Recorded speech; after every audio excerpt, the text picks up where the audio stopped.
Hello students. इस video में हम पढ़ेंगे डीएनए सीक्वेंसिंग, जो कि बहुत इम्पोर्टेंट टॉपिक है इस चैप्टर का। बायोटेक्नोलॉजी को हम डिस्कस कर रहे हैं। तो यहाँ पर डीएनए सीक्वेंसिंग का टॉपिक, ये डीएनए सीक्वेंसिंग क्या है इसको हम डिस्कस करेंगे, और साथ में जो मेथड्स हैं इसके डीएनए सीक्वेंसिंग, डीएनए की सीक्वेंस को डिटरमाइन करने के जो भी मेथड्स हमारी बुक के अंदर दिए हुए हैं उनको भी हम डिस्कस करेंगे। तो आइए स्टार्ट करते हैं आज की इस वीडियो को। तो सबसे पहले डीएनए सीक्वेंसिंग का मतलब क्या है। डीएनए सीक्वेंसिंग का मतलब है डीएनए के अंदर मौजूद न्यूक्लियोटाइड्स की जो सीक्वेंस है उसको डिटरमाइन करना। और जैसे कि हमने डीएनए के अंदर देखा था कि 4 टाइप के न्यूक्लियोटाइड्स जो है वो पाए जाते हैं डीएनए के अंदर। ये 4 टाइप के जो न्यूक्लियोटाइड्स हैं ये ऑन द बेसिस ऑफ के कौन सा उसके अंदर नाइट्रोजीनियस बेस मौजूद है। तो ये नाइट्रोजीनियस बेसिस की जो टाइप्स हैं वो न्यूक्लियोटाइड्स के अंदर मौजूद होते हैं। आपने पढ़ा है डीएनए के अंदर डीऑक्सी न्यूक्लियोटाइड्स होते हैं, जबकि आरएनए के अंदर राइबो न्यूक्लियोटाइड्स होते हैं। अब डीएनए के अंदर जो डीऑक्सी न्यूक्लियोटाइड्स होते हैं उनको हम इस तरह से लिखते हैं कि डीएनटीपी, ये शो करता है डीऑक्सी न्यूक्लियोटाइड्स को। तो यहाँ पर डीएनटीपीज जो है ये एक्चुअली डीऑक्सी न्यूक्लियोटाइड्स हैं। अब इनके भी कुछ टाइप्स हैं, जैसे कि किसके अंदर किसी न्यूक्लियोटाइड के अंदर एडेनिन जो है वो बेस होगा, तो उसको हम कहते हैं डीएटीपी, डीऑक्सी एडिनोसिन ट्राइफॉस्फेट। तो दूसरा हमारे पास होता है जिसके अंदर ग्वानोसिन लगा हुआ हो, तो वो हमारे पास डी जीटीपी कहलाएगा। और तीसरा हमारे पास डी सीटीपी होता है, और चौथा होता है डी टीटीपी। तो ये 4 टाइप के न्यूक्लियोटाइड्स होते हैं जिनके अंदर हर न्यूक्लियोटाइड के अंदर अलग अलग तरह का जो है नाइट्रोजीनियस बेस लगा होता है। तो किसी के अंदर एडेनिन होगा, किसी के अंदर ग्वानिन, और किसी के अंदर साइटोसिन, तो किसी के अंदर थायमिन। तो ये 4 टाइप के न्यूक्लियोटाइड मौजूद होते हैं हमारे पास डीएनए के अंदर। अब डीऑक्सी का मतलब है कि डीएनए के अंदर जो राइबो न्यूक्लियोटाइड हैं उनसे एक ऑक्सीजन जो है वो कम होगा, तो इसकी ये एक ऑक्सीजन डेफिशिएंट होता है, इसलिए इसको डीऑक्सी राइबो न्यूक्लियोटाइड कहते हैं। लेकिन आरएनए के अंदर वो कंप्लीट ऑक्सीजन मौजूद होता है, इसलिए उसको राइबो न्यूक्लियोटाइड कहते हैं। तो अब डीएनए के अंदर जो सीक्वेंस है, न्यूक्लियोटाइड्स की सीक्वेंस है, उनको डिटरमाइन करना है। तो to determine the exact sequence of these nucleotide is called DNA sequencing. तो डीएनए सीक्वेंसिंग का मतलब क्या है कि हम डीएनए के अंदर मौजूद जो न्यूक्लियोटाइड की सीक्वेंस है उनको डिटरमाइन करें, और उनकी सीक्वेंस को हम किस तरह से जानेंगे, उनके लिए मेथड्स मौजूद हैं। और वो डीएनए सीक्वेंसिंग के मेथड्स हमारे पास मौजूद होंगे जो हम आगे स्टडी करेंगे। डीएनए सीक्वेंसिंग का प्रोसेस जो है इसके अंदर इन्वॉल्व होता है break down of large DNA molecule into small fragments. सबसे पहले हम बड़े से डीएनए मॉलिक्यूल्स को छोटे छोटे फ्रेगमेंट्स में तोड़ते हैं। उसके बाद जो है हम उसकी रीडिंग करते हैं, और नाइट्रोजीनियस बेसिस की अरेंजमेंट किस तरह से है उसकी हम रीडिंग करते हैं डिफरेंट मेथड्स के थ्रू, विच गिव्स लेटर्स। उसके बाद हम जो है उनको एक्सप्रेस करते हैं लेटर्स के फॉर्म में, कि हम यहाँ पर एक डीएनए की सीक्वेंस को बनाने के लिए हम जो है लेटर्स का यूज़ करते हैं, ACTGCCTA G। तो इस तरह से ये हमारे पास लेटर्स से हम उसकी सीक्वेंस को शो कर रहे होते हैं। तो ये लेटर्स जो है वो शो करते हैं कि यहाँ पर एडेनिन न्यूक्लियोटाइड है, यहाँ पर साइटोसिन है, यहाँ पर थायमिन न्यूक्लियोटाइड मौजूद है। तो ये लेटर्स के फॉर्म में हम उसकी सीक्वेंस को लिखते हैं। This sequence can be analysed and compare to other DNA sequences. ये सीक्वेंस इसको हम एनालाइज भी कर सकते हैं कि कौन कौन सी प्रोटीन इससे बनेंगी, कौन कौन से जीन्स इसके अंदर मौजूद हैं, और साथ में हम इसको कंपेयर कर सकते हैं किसी और डीएनए सीक्वेंस के साथ जिसमें हम दो डीएनए को आपस में मैच कर रहे होंगे। तो इन दो डीएनए को कंपेयर भी किया जा सकता है। तो उसके बाद ये सारे जो प्रोसेस हम कर रहे हैं, डीएनए की एनालिसिस जो है ये क्यों की जाती है। ये डीएनए की एनालिसिस जेनेटिक मेकअप को समझने के लिए, एक ऑर्गेनिज्म का जेनेटिक कॉन्स्टिट्यूशन किस तरह से है, उसका उसमें कौन कौन से जीन्स मौजूद हैं, उसकी सीक्वेंस क्या है, ये जो है हम डिटरमाइन करने के लिए। साथ में हम डिसऑर्डर्स को भी इसमें समझते हैं कि कहीं कहीं पर कोई जेनेटिक डिसऑर्डर आ जाता है तो वो किस तरह से आता है, और उसकी ट्रीटमेंट भी हम डेवलप कर सकते हैं। तो इससे हमें बहुत फ़ायदा है कि हम डीएनए की सीक्वेंसिंग करें, ताकि हम उसके जेनेटिक मेकअप को समझें, उसके अंदर डिसऑर्डर्स होने वाले डिसऑर्डर्स को समझें। तो हमें आगे चल के जो है उसके लिए ट्रीटमेंट्स डेवलप करने में हेल्प होगी। तो यहाँ पर बहुत सारे मेथड्स मौजूद हैं लेकिन उनके अंदर भी कुछ एडवांटेजेस हैं, डिसएडवांटेजेस हैं और लिमिटेशंस हैं डीएनए सीक्वेंसिंग करने के अंदर। तो अब यहाँ पर देखेंगे कौन से मेथड्स हैं। डीएनए की सीक्वेंस को जानने के लिए 3 मेथड्स को यूज़ किया जाता है। सबसे पहला जो मेथड है वो है सेंगर सीक्वेंसिंग मेथड, और दूसरा हमारे पास है ऑटोमेटेड डीएनए सीक्वेंसिंग, और लास्ट हमारे पास है मैक्सम गिलबर्ट प्रोसीजर यानी कि मैक्सम गिलबर्ट सीक्वेंसिंग मेथड। तो 4 मेथड हैं। सबसे पहले हम मैक्सम गिलबर्ट मेथड को देखते हैं, उसके बाद सेंगर कोल्सन, और लास्ट में हमारे पास ऑटोमेटेड डीएनए सीक्वेंसिंग का मेथड आएगा। तो सबसे पहले मैक्सम गिलबर्ट मेथड को देखते हैं।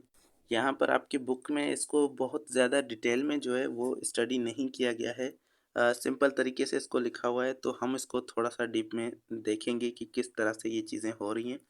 तो आइए देखते हैं मैक्सम गिलबर्ट मेथड क्या है। It is a DNA sequencing method develop early in 1980s। तो ये 1980s में एलन मैक्सम और वाल्टर गिलबर्ट ने जो है इसको बनाया था, इसको डेवलप किया इस मेथड को, और इसको केमिकल क्लीवेज मेथड कहा जाता है। तो ये आपने याद रखना है, केमिकल क्लीवेज का मतलब है कि केमिकल्स के थ्रू हम डीएनए के फ्रेगमेंट्स बनाएंगे, डीएनए को तोड़ेंगे, तो इसीलिए इसको केमिकल क्लीवेज मेथड कहा गया है। तो in this method chemicals are use, इसके अंदर केमिकल को यूज़ किया जाता है डीएनए को क्लीव करने के लिए, यानी कि काटने के लिए, तोड़ने के लिए, डीएनए एट स्पेसिफिक न्यूक्लियोटाइड। और ये जो क्लीवेज होगी ये एक खास न्यूक्लियोटाइड के हिसाब से होगी, यानी कि कोई ऐसा केमिकल मौजूद होगा जो सिर्फ ग्वानिन पर जो है वो वहाँ पर आकर कट लगाता है डीएनए को। तो जहाँ पर भी डीएनए के अंदर ग्वानिन आ जाएगा तो वहाँ पर आकर वो उसको क्लीव करेगा, वहाँ पर डीएनए को कट लगाएगा। तो इस तरह से स्पेसिफिक न्यूक्लियोटाइड पर वो क्लीव कर सकते हैं ये केमिकल्स। और इनके भी टाइप्स होते हैं, कोई एडेनिन पर कट लगाएगा, कोई जो है वो साइटोसिन पर, कोई थायमिन और कोई ग्वानिन पर। तो खास टाइप के केमिकल्स हर खास न्यूक्लियोटाइड के लिए यहाँ पर यूज़ होंगे। तो 4 न्यूक्लियोटाइड हैं तो 4 टाइप के केमिकल्स भी यूज़ होंगे यहाँ पर। स्टेप्स क्या हैं इसके अंदर? सबसे पहला इसके अंदर जो स्टेप है वो है डीएनए फ्रेगमेंटेशन। डीएनए फ्रेगमेंटेशन के स्टेप में हम क्या करते हैं, जीनोम जो होता है डीएनए का उसको हम फ्रेगमेंट करते हैं टू स्पेसिफिक साइज़ के। हम सबसे पहले डीएनए हमने जो है सेल से एक्सट्रैक्ट कर लिया है, तो अब उसके हम खास साइज़ के उसके फ्रेगमेंट्स बनाएंगे। तो हम देखें एक रेंज होती है कि इतनी रेंज में ही हम इस डीएनए को क्या कर सकते हैं, इस डीएनए की सीक्वेंसिंग कर सकते हैं ताकि उस मेथड के अंदर हमें आसानी हो। तो सबसे पहले हम हमारे हिसाब से जितनी साइज़ रिक्वायर्ड होगी उतनी साइज़ के डीएनए के फ्रेगमेंट्स बनाएंगे। उसके बाद हम एक फ्रेगमेंट को लेकर उसकी सीक्वेंसिंग करेंगे। तो हर एक की अलग अलग सीक्वेंसिंग जो है वो की जाएगी। तो सबसे पहले एक फ्रेगमेंट जो है, बहुत सारे फ्रेगमेंट्स बन जाएंगे स्पेसिफिक साइज़ के। उसके बाद हमने जिस फ्रेगमेंट की सीक्वेंसिंग करनी है उस फ्रेगमेंट को हम लेंगे, उसकी एंड लेबलिंग करेंगे। एंड लेबलिंग का मतलब क्या है कि these fragments are now labelled at one end with radioactive. हम उसमें कोई रेडियो एक्टिव एलिमेंट जो है वो इनकॉर्पोरेट कर देंगे उसके एंड पर, उसके लास्ट वाले न्यूक्लियोटाइड के अंदर हम कुछ चेंजिंग कर देंगे, यानी कि रेडियो एक्टिव मटीरियल डाल देंगे।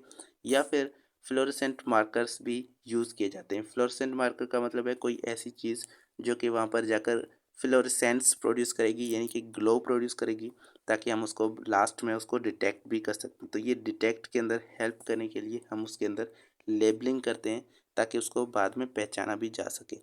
तो आगे चल के हमारे पास जो थर्ड स्टेप आएगा उसमें केमिकल क्लीवेज किया जाता है। केमिकल क्लीवेज का मतलब है कि यहाँ पर केमिकल्स के थ्रू डीएनए को फ्रेगमेंट में तोड़ा जाएगा। अब यहाँ पर हमने जो एक फ्रेगमेंट लिया है उस एक फ्रेगमेंट को और छोटे छोटे फ्रेगमेंट्स के अंदर तोड़ा जाएगा। और ये जो है सबसे पहले हम क्या करेंगे, इसमें जो एक फ्रेगमेंट हमने लिया है उसकी बहुत सारी कॉपीज़ बना लेंगे। अब देखें पीसीआर की टेक्निक के थ्रू हम इसकी बहुत सारी कॉपीज़ जो है वो बनाएंगे।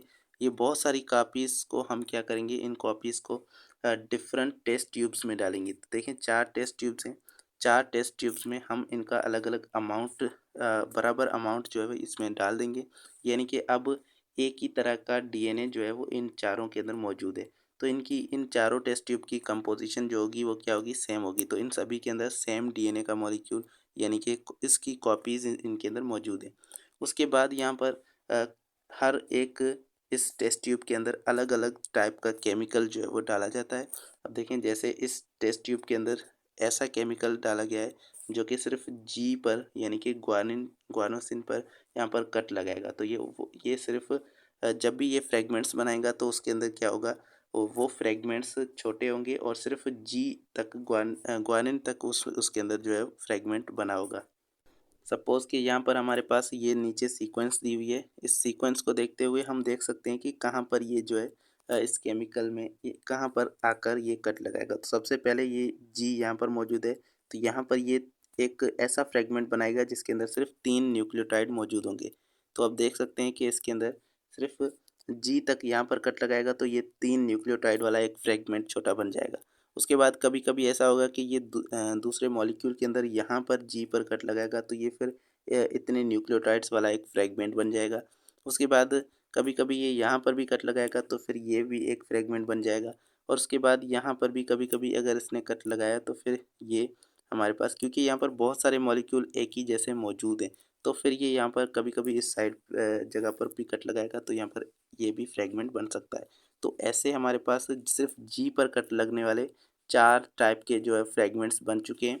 और उसके बाद इन फ्रेगमेंट्स को अगर हम देखेंगे तो ये स्टार्ट तो सेम जगह से हो रहे हैं, लेकिन एंड जो है वो क्या कहाँ पर हो रहे हैं, ये डिफरेंट जगह पर आकर एंड हो रहे हैं। तो ये हमारे पास कुछ फ्रेगमेंट्स हैं जो कर इसमें बनेंगे। तो इन फ्रेगमेंट्स को बाद में हम जो है इनको स्टडी करेंगे इस तरह से ताकि वो हमें समझ में आए। तो वो आगे देखते हैं कि किस तरह से होगा ये प्रोसेस। अब ये सिर्फ एक ही टेस्ट ट्यूब के अंदर ये काम हो रहा है। दूसरे टेस्ट ट्यूब के अंदर अगर आप देखें तो अगर सी वाले टेस्ट ट्यूब के अंदर देखें तो फिर यहाँ पर भी ऐसे केमिकल्स हैं जो सिर्फ सी वाले न्यूक्लियोटाइड यानी कि साइटोसिन पर आकर वो कट लगाएंगे।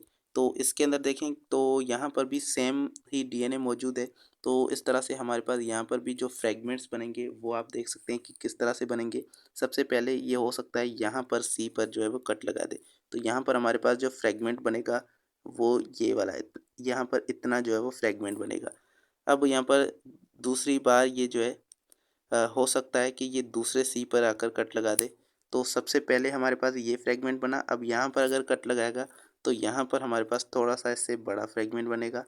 अब यहाँ पर कभी-कभी ये इस वाले सी पर आकर कट लगाएगा तो यहाँ पर ये वाला फ्रेगमेंट बनेगा और उसके बाद कभी-कभी ये जो है आगे वाले यहाँ पर सी पर कट लगाएगा। तो इस तरह से हमारे पास जो है वो फ्रेगमेंट्स बनते जाएंगे और यहाँ पर कट लगाएगा तो ये वाला फ्रेगमेंट बनेगा। तो बहुत सारे फ्रेगमेंट बन चुके हैं जो कि सेम जगह से स्टार्ट हो रहे हैं, लेकिन उनका एंडिंग पॉइंट जो है वो हर बार ये सी होगा, साइटोसिन होगा। हर बार उनका एंडिंग पॉइंट क्या होगा, साइटोसिन होगा। तो इस तरह से ये हमारे पास फ्रेगमेंट्स जो है वो इसके बनेंगे। तो अब इस तरह से दूसरे वाले बाकी वाले टेस्ट ट्यूब में भी इस तरह से जो है बन जाएंगे फ्रेगमेंट्स बहुत सारे। इसके अंदर वो फ्रेगमेंट बनेंगे जिनके एंड में सिर्फ जी आ रहा होगा और इसके अंदर जो फ्रेगमेंट्स बनेंगे उनके अंदर एंड में जी और ए आ रहा होगा और इसके अंदर जो फ्रेगमेंट बनेंगे उनके अंदर एंड में ये वाले न्यूक्लियोटाइड्स आ रहे होंगे। तो इस तरह से स्पेशल स्पेशल केमिकल ट्रीटमेंट होगी जिससे खास फ्रेगमेंट के जो है फ्रेगमेंट्स बनेंगे डीएनए के और उनकी लेंथ जो है वो डिफरेंट होगी। उसके बाद इनको क्या किया जाता है, बहुत सारे फ्रेगमेंट्स बन चुके हैं तो इनको अलग अलग से इलेक्ट्रोफोरेसिस के अंदर डाला जाता है। इलेक्ट्रोफोरेसिस जो है वो क्या करता है, इनको सीक्वेंस कर देता है, यानी कि उनकी साइज़ के बेसिस पर, क्योंकि इनकी सभी की साइज़ क्या है, डिफरेंस है। तो डिफरेंट साइज़ है तो इस उनके साइज़ के बेसिस पर वो उनको इस तरह से रख देगा और इस तरह से आपको एक पूरा चार्ट मिल जाएगा और यहाँ से आप उसकी रीडिंग करेंगे, सीक्वेंस उनकी डीएनए के न्यूक्लियोटाइड्स की।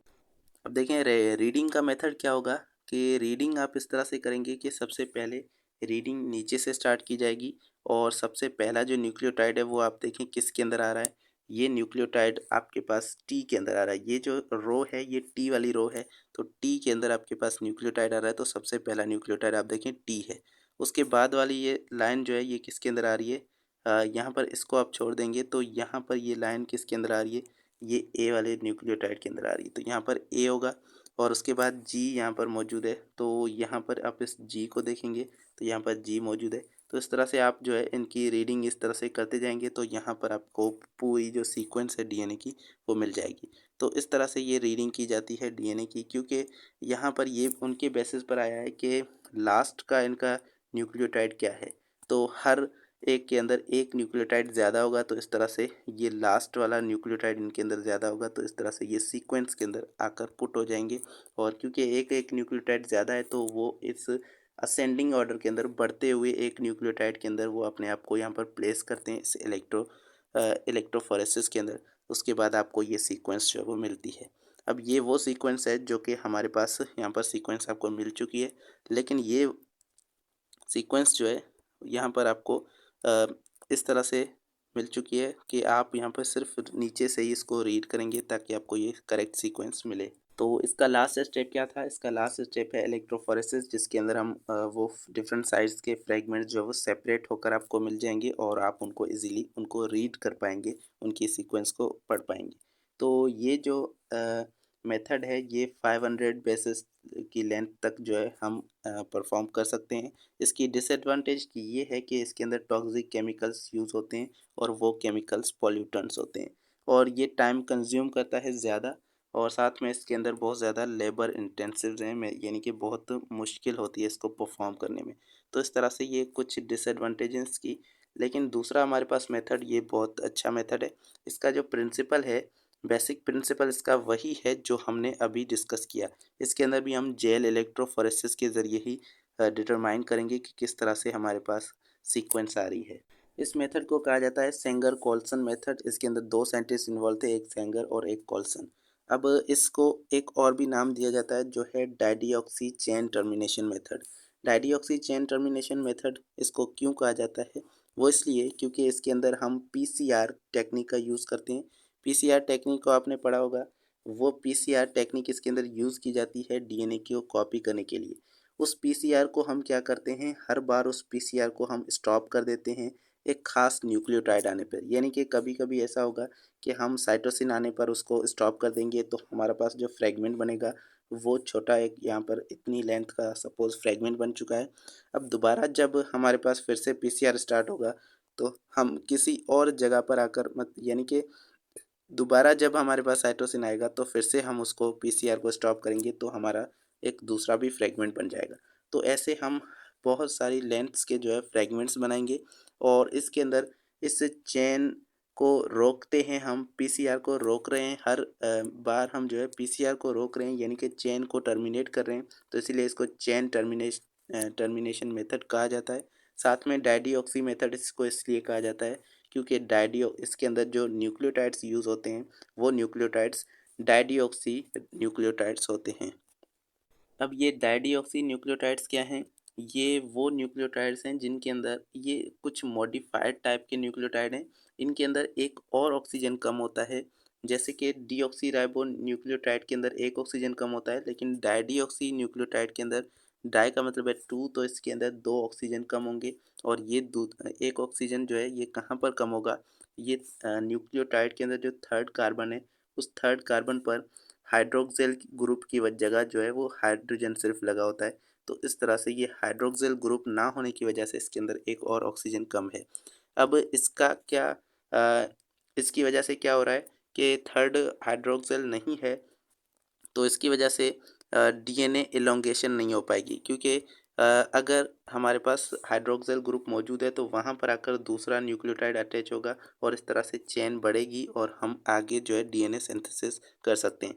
लेकिन अगर वहाँ पर डाइडिऑक्सी न्यूक्लियोटाइड आ गया तो आगे वाले न्यूक्लियोटाइड्स ऐड नहीं हो पाएंगे और चेन वहाँ पर टर्मिनेट हो जाएगी, चेन वहाँ पर बंद हो जाएगी। तो यहाँ पर ये डाइडिऑक्सी न्यूक्लियोटाइड यूज़ किए जाते हैं चेन को रोकने के लिए, चेन को टर्मिनेट करने के लिए। तो इसके अंदर पीसीआर को यूज़ किया जाएगा और इसके अंदर आगे देखें क्या हो रहा है कि DDNTPs are incorporate in growing chain. Growing chain के अंदर हम DDNTPs लगाएंगे। DDNTPs के भी चार टाइप्स होंगे। अब देखें ये न्यूक्लियोटाइड्स हैं तो इनके भी चार टाइप्स होंगे। एक होंगे एडेनिन वाले, एक होंगे साइटोसिन वाले, एक होंगे ग्वानिन वाले और एक होंगे थाइमिन वाले। तो इनको हम क्या करेंगे कि इनकॉर्पोरेट कर देंगे ग्रोइंग चेन के अंदर। तो वहाँ पर डीएनए पॉलीमरेज यानी कि वहाँ पर डीएनए पॉलीमरेज अपना काम रोक देगा, चेन टर्मिनेट हो जाएगी और हमारे पास एक फ्रेगमेंट बन जाएगा।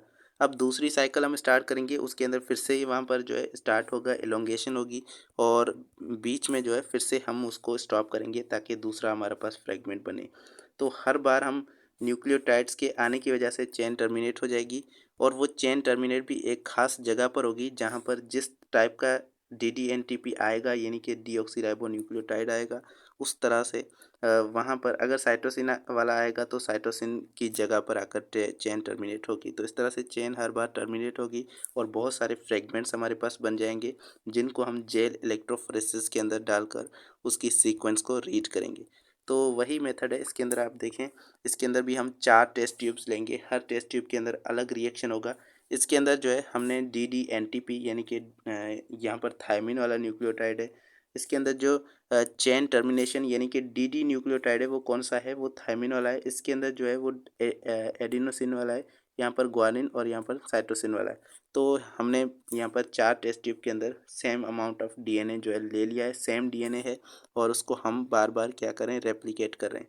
तो अब देखें यहाँ पर क्या हुआ है कि बहुत सारे फ्रेगमेंट्स आपके पास बने हैं, और ये फ्रेगमेंट्स किस तरह से हैं कि यहाँ पर देखें ग्वानिन है, यहाँ पर भी ग्वानिन है और यहाँ पर भी ग्वानिन है।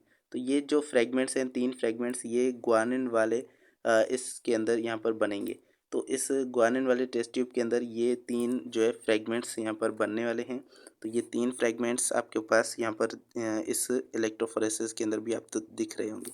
उसके बाद थायमिन वाले यहाँ पर हैं, ये भी फ्रेगमेंट्स जो है ये किसके अंदर, ये इस थायमिन वाले टेस्ट ट्यूब के अंदर बनेंगे। तो यहाँ पर भी हमारे पास ये जो आपको न्यूक्लियोटाइड्स दिख रहे हैं, ये सभी टोटल न्यूक्लियोटाइड्स हैं इन चारों टेस्ट ट्यूब के, जो कि अलग अलग टेस्ट ट्यूब के अंदर ये बन रहे हैं। उसके बाद इसको हम जब इलेक्ट्रोफोरेसिस के अंदर देखेंगे तो यहाँ पर आपके पास इस तरह से ये बैंड बना देगा, और ये इन द इंक्रीजिंग ऑर्डर के अंदर होगा। सबसे पहला जो न्यूक्लियोटाइड आ रहा है वो कौन सा है, वो थायमिन है। तो ये थायमिन देखें, ये बॉटम के अंदर आ गया क्योंकि ये सबसे छोटा है। उसके बाद साइटोसिन है, तो ये दूसरे नंबर पे आ रहा है, ये देखें यहाँ पर आ गया ये।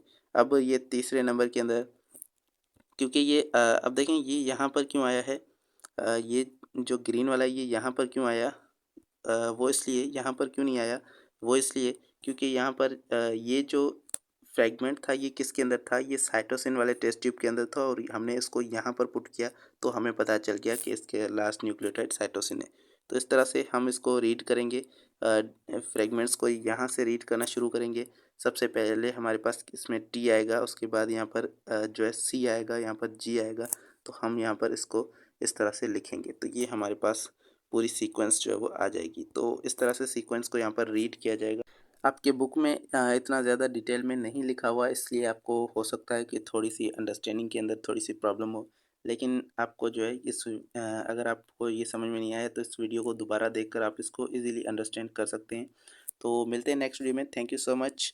और नेक्स्ट वीडियो में हम जेल इलेक्ट्रोफोरेसिस की टेक्निक को डिस्कस करेंगे कि उसके अंदर ये किस तरह से ये बैंड्स बन रहे हैं। जो बैंड्स यहाँ पर हमने देखे ये किस तरह से बनते हैं और क्यों बनते हैं, तो ये सब कुछ इसका प्रिंसिपल क्या है वो डिस्कस करेंगे नेक्स्ट वीडियो में। Thank you so much for watching. Allah हाफिज़।